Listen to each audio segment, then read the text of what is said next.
Supreme court में दो सूबों में इंतखाबात से मुतल्लिक बड़ी अहम अज़-खुद नोटिस के ऊपर समाअत जारी है। और आज दिलचस्प बात यह हुई कि 9 रुकनी बेंच टूट गया और 5 अरकान हैं अब जो समाअत कर रहे हैं इस बेंच में। 4 जज साहिबान ने अपने आप को रिक्यूज़ कर लिया। एजाजुल एहसन साहब, मज़ाहिर नकवी साहब ने तो जो फरीकैन, बार काउंसिल्स और साथी जजेस के एतराज़ात थे उनकी बुनियाद पर अपने आप को इस समाअत से अलग कर लिया।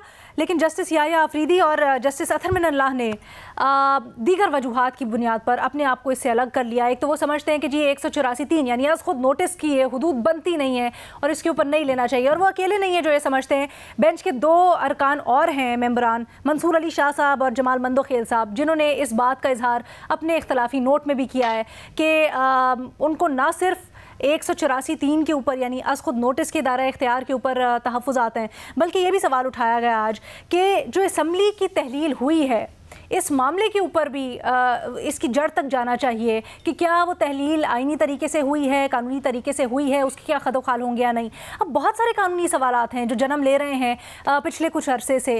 एक जो सुप्रीम कोर्ट ने 63A की तशरीह की थी उसके ऊपर बहुत से सवालात उठाए जाते हैं, तहफ़्फ़ुज़ात उठाए जाते हैं और उसकी नज़र-ए-सानी अपील भी अभी ज़ेर समाअत है, जिसके ऊपर अभी मुंतज़र ही हैं सब कि कुछ वजाहत मिलेगी। फिर 184(3) की हुदूद क्या होनी चाहिए, इसके ऊपर सवाल उठ के आए। असम्बली की तहलील से मुतल्लिक उठाए जाने वाले सवालात हैं। क्या ये जो मुतालबात सामने आ रहे हैं एक लार्जर डिस्कोर्स और डिबेट में कि जो सारे मामलात हैं इनके ऊपर एक फुल कोर्ट बनाया जाए और इन मामलात की राय और वजाहत करवाई जाए एक फुल कोर्ट से, ये मुतालबा दुरुस्त है? अपने तज्ज़ियाकारों से ये जानने की कोशिश करेंगे। सोहेल साहब, सबसे पहले आप अपनी राय का इजहार कीजिएगा। सर देखिए जी, आइडियल बात तो यही है कि फुल कोर्ट समाअत करे और ये जितने मामलात हैं नवाज शरीफ की सज़ा से लेके और इलेक्शन की डेट तक, ये सारे मामलात वो सेटल कर दे, कंसेंसस से सेटल कर दे या यकतरफा सेटल कर दे, ताकि हर चीज़ एक दफ़ा सेटल हो जाए। अगर फुल कोर्ट नहीं भी करती तो जो कोर्ट बनी है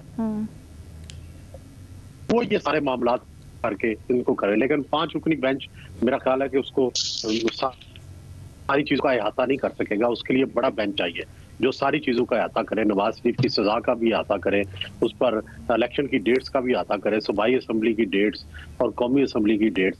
ये सारे मामलात अल्टीमेटली तो अब सुप्रीम कोर्ट के पास है और सुप्रीम कोर्ट से ही ये रास्ता निकलेगा।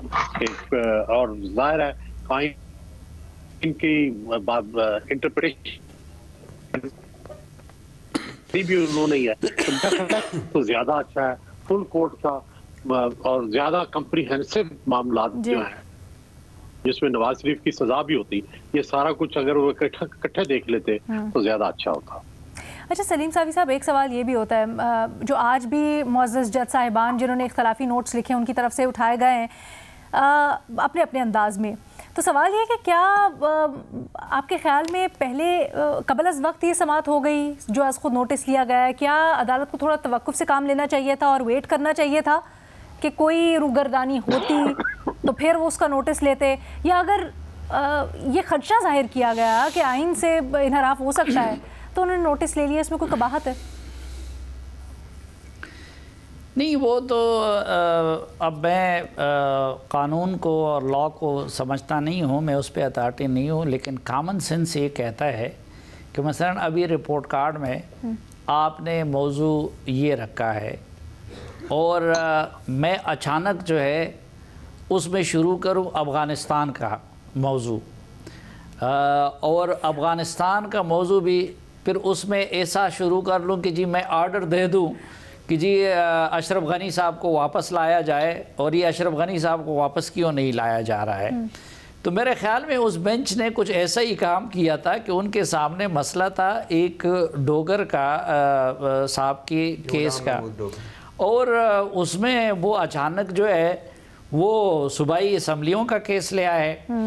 अच्छा, फिर ये कि सिर्फ ये ना हो जाए बल्कि मैं इधर रिपोर्ट कार्ड में वो छेड़ने की बुनियाद पे अगले दिन जो है हमारा पूरा जियो जो है उस काम पे लग जाए और जियो का चीफ एग्जीक्यूटिव भी उस मसले को उठा दे कि जी अशरफ गनी को वापस लाया जाए। तो कुछ इस तरह का काम हुआ है तो ज़ाहिरी बात है कि इसी वजह से वो ख़ुद सुप्रीम कोर्ट के जजेस ने भी वो किया। मुझे अलबत्ता एक खुशी हुई थी कि ये जो जेल बरो तहरीक में जो पीटीआई के पख्तून लीडर्स थे वहाँ के, उन्होंने हमारी बड़ी नाक कटवा दी, क्योंकि पूरे खैबर पख्तूनख्वा में कोई भी जेल नहीं गया जी।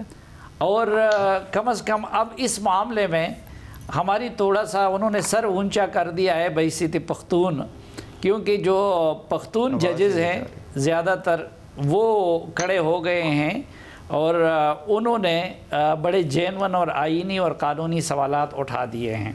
ये जो मुतालबा हो रहा है कि तमाम तर जो या तो वो आइन की तशरीहात हों या फिर असम्बलियाँ तहलील करने के मामलात वगैरह, इसके ऊपर एक फुल कोर्ट बनाकर मामले की वजाहत करवाई जाए, क्या ये दुरुस्त मुतालबा है भट्टी साहब?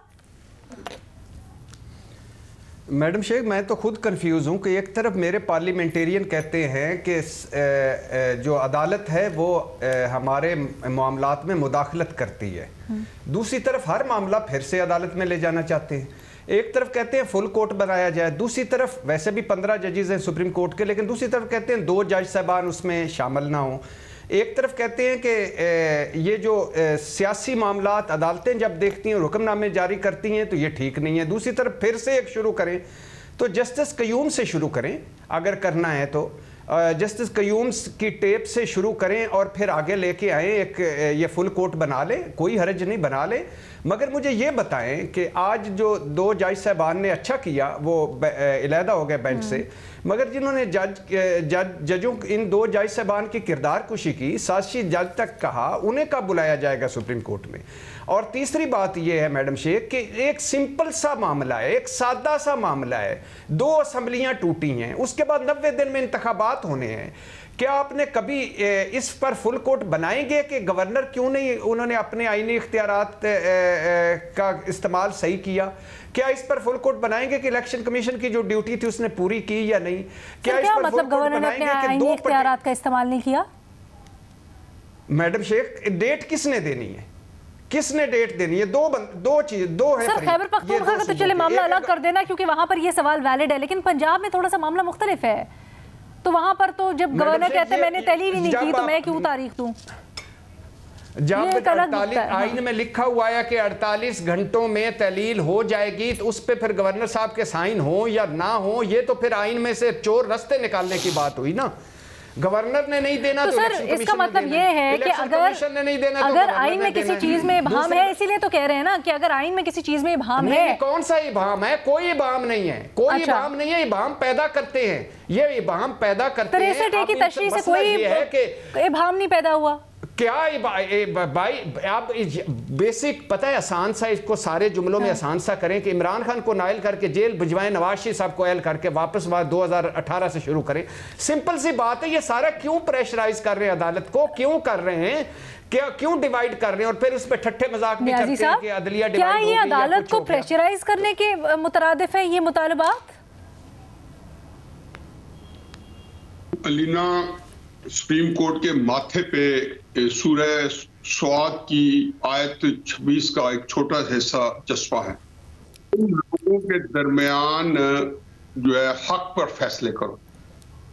अगला इसका जो हिस्सा जो सुप्रीम कोर्ट हिस्सा नहीं है, इसी आयत के साथ जुड़ा हुआ है। उसमें क्या है? अपनी नफसानी ख्वाहिशात के पीछे लग के तुम इंसाफ को खराब ना करो। अपनी जाती नफसानी ख्वाहिशात के पीछे लग के तुम ख्वाहिशात का पीछा ना करो और अल्लाह के रास्ते से भटक ना जाओ। ये पूरे जो है ना, आयत तो लंबी है लेकिन ये पूरा उसके कॉन्टेक्स्ट में है। ये बताएं जी कि जो सुप्रीम कोर्ट में हो रहा है, मारे बोली कि नवाज शरीफ साहब के साथ क्या होगा, या इमरान खान साहब के साथ क्या होगा, या मेरे साथ क्या होगा, या बाकियों के साथ क्या होगा, इसके अंदर जो कुछ खिचड़ी है। आप ये देखें कि साकिब निसार साहब जो है, उन्होंने मुनीब अख्तर साहब को जब चुना था 2018 में, तो उस वक्त आपको पता है कि कौन सा बंदा केपी का जज रिटायर हुआ था और उसको फौरन जो है याया अफरीदी साहब ने आना था। लेकिन सारे 3 साल जो उनके रहे हैं वो ये देखते रहे हैं कि चुनिंदा जजेस कौन से हैं जिनकी सीनियरिटी लिस्ट बने।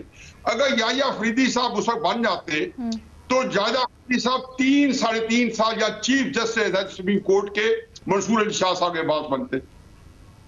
लेकिन या इजाजुल अहसन साहब के साथ बात बनते, ये वो सारे थी इंजीनियरिंग थी जो सुप्रीम कोर्ट की होती रही, जैसे हमारे जर्नैलों की तरक्की में होती है कि कौन बंदा जो है 29 नवंबर को जब पहुंचेगा जो 2023 में या 2027 में, तो कौन बंदा सीनियर होगा ताकि उसको बनाया जा सके चीफ। ये खेल जो है यहाँ पे शुरू हो गया।